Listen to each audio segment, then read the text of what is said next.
History loves to crown its kings with gold. But what happens when one man possesses so much wealth that he literally breaks the economy of 3 continents? What happens when a single generous gesture causes a financial crisis that lasts for over a decade? This is the story of Mansa Musa, a West African emperor who controlled more gold than all of Europe's treasuries combined, yet walked barefoot across the Sahara Desert carrying nothing but his faith. A man so wealthy that his casual generosity in Cairo crashed the gold market for 12 years, yet so humble that he slept on the ground with his servants. Wait, what? How does the richest person in human history, richer than Jeff Bezos, Elon Musk, and John D. Rockefeller combined, choose poverty over palace luxury during the most important journey of his life? How does a king from the dark continent, as medieval Europeans mockingly called Africa, become so powerful that his wealth makes European monarchs look like paupers? How does one pilgrimage transform not just a man's soul, but reshape the economic landscape of 3 continents?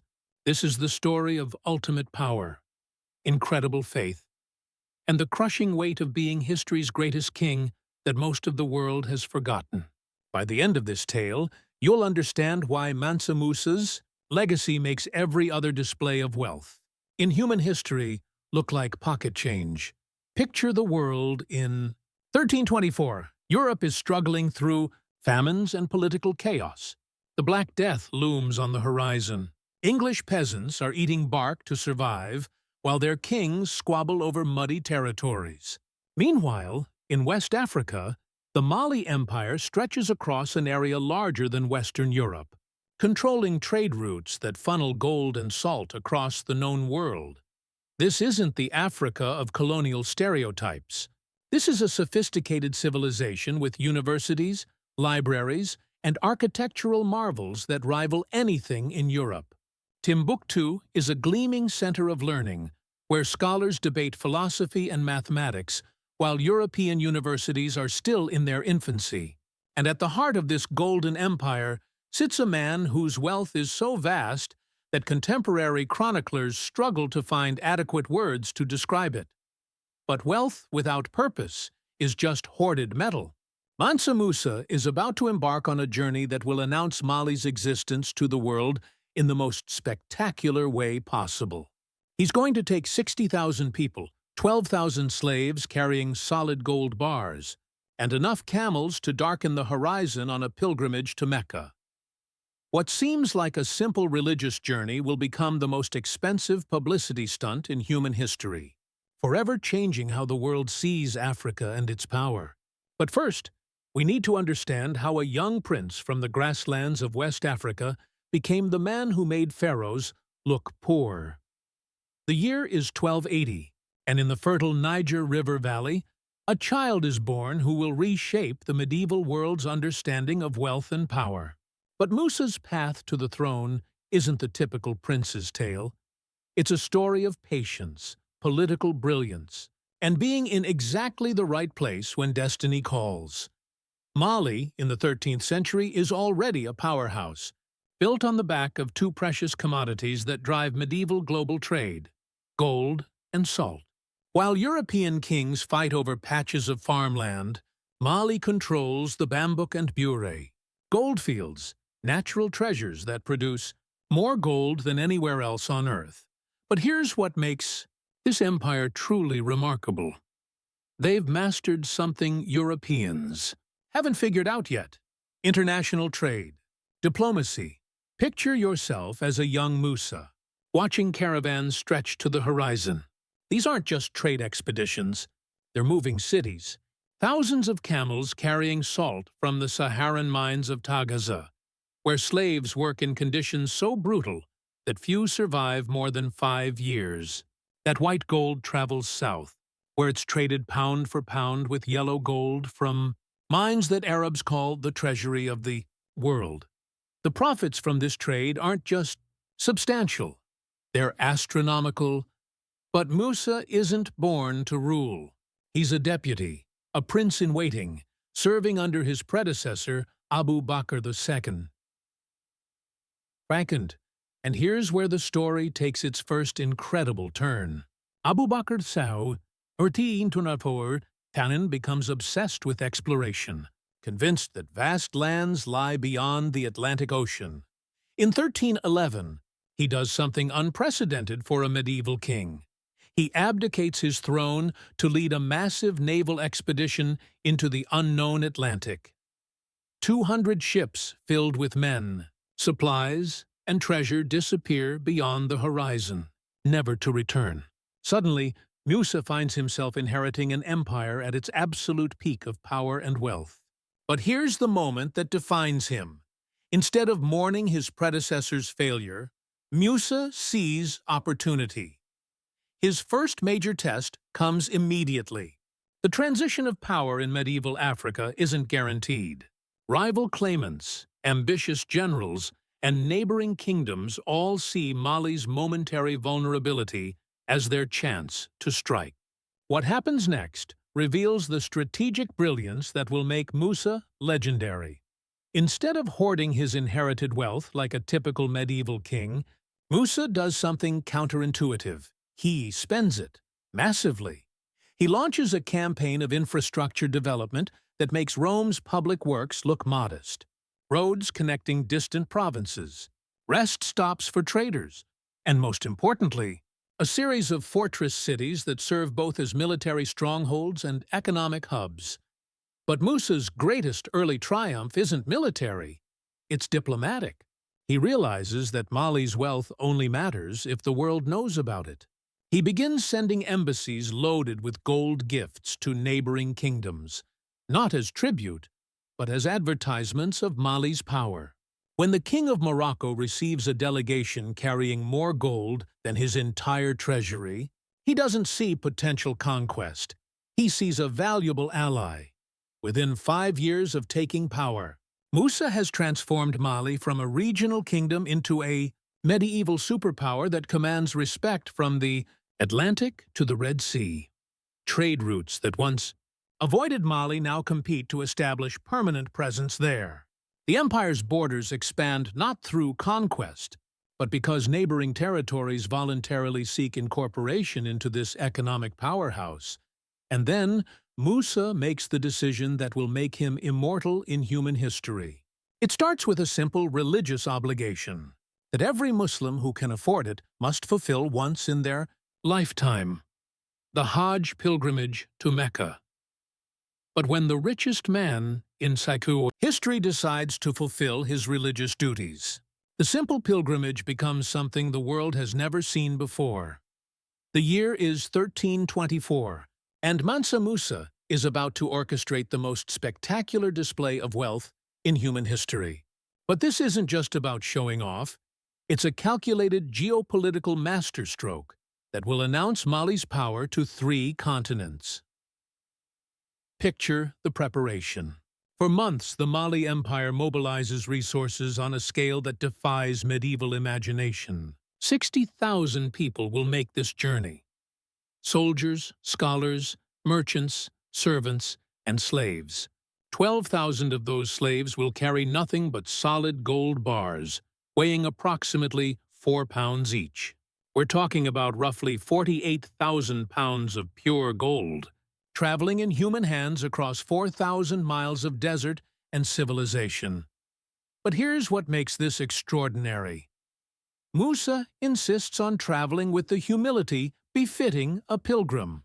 While carrying enough wealth to buy entire kingdoms, he chooses to walk much of the journey barefoot, sleeps on simple mats, and shares meals with his servants.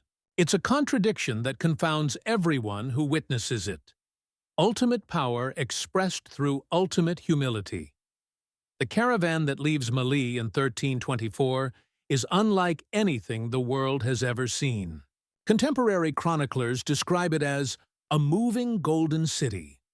Hundreds of camels, each carrying supplies and treasures. The caravan stretches so far that when the front reaches a watering hole, the rear is still hours behind. The dust cloud they raise can be seen from 20 miles away. As they cross the Sahara, Musa's reputation precedes them. Desert nomads who've seen countless trade caravans describe this procession as supernatural. But the real shock comes when they reach Cairo, the sophisticated capital of the Mamluk Sultanate and the crossroads of medieval world trade. Cairo in 1324 is cosmopolitan beyond European imagination. It's a city where Asian spices meet African gold, where Byzantine scholars debate with Islamic theologians, where Chinese silk traders negotiate with Italian merchants. The Mamluk Sultan al-Nasir Hassan has seen everything wealth can buy. His court receives tribute from across the known world. And then Mansa Musa arrives. What happens next breaks every rule of medieval diplomacy. Musa doesn't just present gifts. He overwhelms the city with generosity that borders on economic warfare. He gives away so much gold that the metal's value in Cairo's sophisticated banking system crashes by 25%. Merchants, beggars, officials, and scholars, everyone who meets Musa receives gold with a casualness that suggests infinite resources. The chronicler Al-Umari, writing 12 years later, records testimonies from Cairo residents who still speak of Musa's visit with awe and confusion. This man distributed gold dust until the people gathered to look at it as if it were a ceremony, he writes. But here's the most telling detail. Musa's generosity is so excessive that it accidentally triggers inflation. The price of goods skyrockets as everyone suddenly has gold to spend, but the supply of actual goods remains constant. The economic impact is so severe that when Musa prepares to leave Cairo, he actually has to borrow money at high interest rates to fund the remainder of his journey. Think about this. The richest man in history crashes a city's economy with generosity, then has to take out loans to continue his trip. It's the ultimate demonstration that even infinite wealth has practical limits. But Cairo is just the beginning. As word spreads across the Middle East about this African emperor whose wealth seems limitless, Musa becomes the most famous person alive.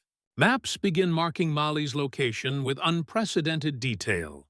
The Catalan Atlas of 1375, one of the most sophisticated maps of the medieval world, depicts Musa sitting on a throne, holding a golden orb. With the caption, "This Negro lord is called Musa Mali, Lord of the Negroes of Guinea. So abundant is the gold which is found in his country that he is the richest and most noble king in all the land." The pilgrimage continues through Alexandria, up the Red Sea, and finally to Mecca itself. Here, Musa fulfills his religious obligations with the same combination of incredible wealth and personal humility that has marked his entire journey. He funds massive improvements to the holy sites, provides for thousands of pilgrims who couldn't otherwise afford the journey, and establishes endowments that will support Mecca's infrastructure for generations. But the return journey reveals Musa's ultimate strategic brilliance. Instead of simply retracing his steps, he takes a route through different kingdoms, spreading Mali's reputation even further. By the time he reaches home, 3 years after departing, he's accomplished something unprecedented. He's made an African kingdom the most talked-about place on Earth. The economic effects of his journey ripple across continents for over a decade.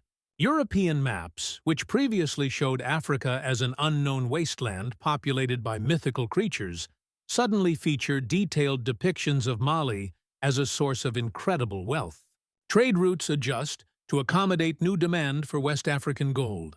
Most importantly, Mali's diplomatic position transforms overnight from regional player to global superpower that commands respect from Cairo to Cordoba.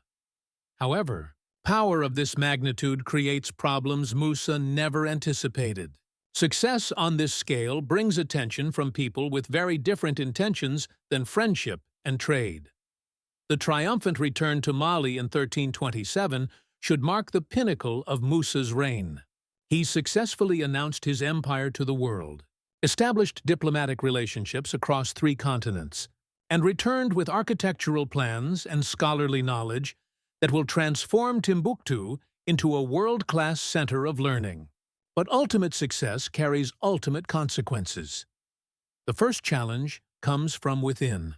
Musa's spectacular display of wealth has created expectations among his own people that are impossible to maintain. Nobles who once considered themselves wealthy now demand gold distributions that match what Musa gave away in Cairo. Provincial governors argue that if foreign beggars received fortunes, surely Mali's own citizens deserve similar generosity. But here's the cruel irony. Even for the richest man in history, there are limits. The gold mines that fund Mali's prosperity are finite. The trade routes that generate endless profits depend on political stability that Musa's very success now threatens. Every neighboring kingdom suddenly sees Mali not as a trading partner, but as a prize to be conquered or a threat to be contained. The internal pressure forces Musa to make choices that reveal the impossible burden of absolute power. He begins restricting the very generosity that made him legendary, leading to resentment among courtiers who expected permanent access to unlimited wealth. Provincial leaders who once celebrated their emperor's fame now complain that his international reputation makes them targets for raids and invasions. More devastating is the cultural transformation his pilgrimage has triggered. Mali's traditional balance between Islamic faith and indigenous African traditions becomes strained as Musa, influenced by his experiences in Mecca and Cairo, pushes for more orthodox Islamic practices. The empire that thrived on cultural diversity now faces internal religious tensions that threaten its foundational stability. The external pressures are equally complex. European kingdoms, having learned of Malay's wealth through Arabic sources and trading networks, begin planning expeditions to establish direct contact. But their intentions aren't diplomatic. They're extractive. The same wealth that brought Musa respect in the Islamic world makes Mali a target for European colonial ambitions that won't fully manifest for centuries, but are already forming in noble courts across Europe. Most tragically, Musa's success accelerates the very trade systems that fuel Mali's prosperity but depend on human suffering. The demand for West African gold increases exponentially after his pilgrimage, leading to intensified mining operations that consume slave labor at unprecedented rates. The salt mines of Tagaza, always brutal, become death camps where thousands perish to maintain the trade relationships Musa's diplomatic success has created. The final crisis comes in the form of succession anxiety. Musa, now in his 60s, must prepare Mali for leadership transition while managing an empire that's become too large and complex for any single ruler to control effectively. The very trade networks that created Mali's wealth require constant diplomatic maintenance across vast distances. The educational institutions he's established in Timbuktu attract scholars from across the Islamic world, but also create new intellectual challenges to traditional authority structures. In his final years, Musa faces the ultimate test of his legacy.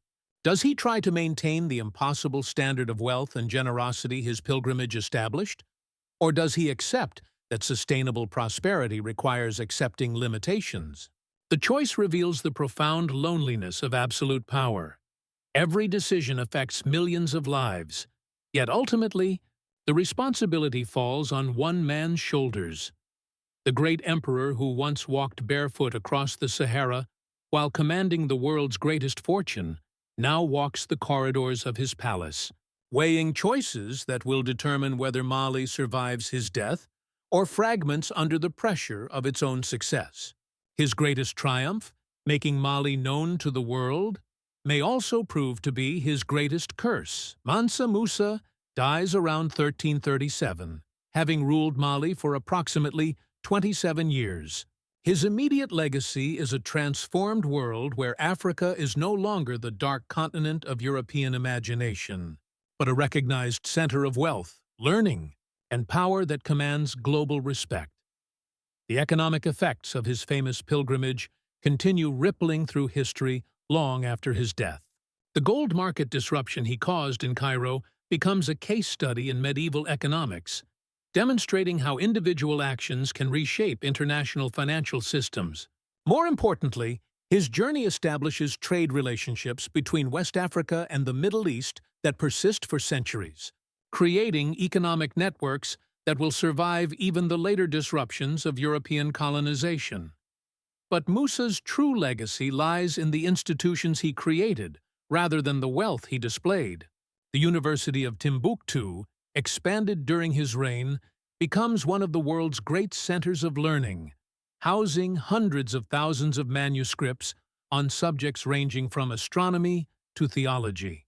When European scholars finally discover these libraries centuries later, they're forced to acknowledge African intellectual achievements that contradict their assumptions about the continent's capacity for sophisticated thought.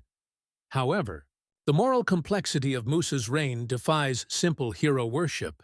His empire's prosperity depends on trade systems that commodify human beings on an industrial scale. The gold mines that fund his generosity consume slave labor with a brutality that makes his charitable giving morally ambiguous. The salt mines of Tagaza, essential to Mali's trade networks, operate as death camps, where thousands perish annually to maintain the economic relationships that make Musa's wealth possible. This contradiction forces us to confront uncomfortable questions about the relationship between prosperity and suffering, between individual greatness and systemic exploitation. Musa's personal humility and genuine faith exist alongside economic systems that depend on human bondage. His generous spirit coexists with political necessities that require maintaining power through violence and coercion. From our modern perspective, Mansa Musa's story offers profound lessons about wealth, power, and responsibility. His pilgrimage demonstrates how individual actions can reshape global perceptions, but also reveals the isolation that comes with ultimate power. His generous spirit shows the potential for wealth to create positive change, while his empire's dependence on slave labor illustrates how even the most enlightened leaders can become complicit in systemic injustice. Perhaps most importantly, Musa's legacy challenges Western-centric narratives about medieval history. At a time when Europe was struggling through political chaos and economic stagnation, Africa was home to sophisticated civilizations that commanded global respect through intellectual achievement and economic power. Musa's story isn't just about one remarkable individual. It's evidence of African societies that developed complex institutions, international trade networks, and educational systems that rivaled anything elsewhere in the medieval world. The tragedy is how completely this history was erased from popular consciousness. Musa, who was once the most famous person alive, became virtually unknown in the West until recent historical scholarship began recovering his story. This erasure isn't accidental. It served colonial narratives that portrayed Africa as historically backward and in need of European civilization. Today, as we grapple with questions about wealth inequality, international development, and the legacy of colonialism, Mansa Musa's story offers both inspiration and warning. It shows that African societies were capable of achieving greatness on their own terms, but also reveals how even the most enlightened leadership can become complicit in systems of exploitation. What's your take on Mansa Musa's legacy? Was he an enlightened ruler whose generosity demonstrated the potential for wealth to create positive change? Or does his empire's dependence on slave labor make his charitable giving ultimately hollow? How do we balance admiration for his personal achievements against the systemic injustices that made those achievements possible? If this story of history's richest king amazes you as much as it does us, subscribe for more forgotten tales of power, wealth, and the complex legacies they leave behind. And let us know in the comments, what would you have done with Musa's impossible wealth and crushing responsibility?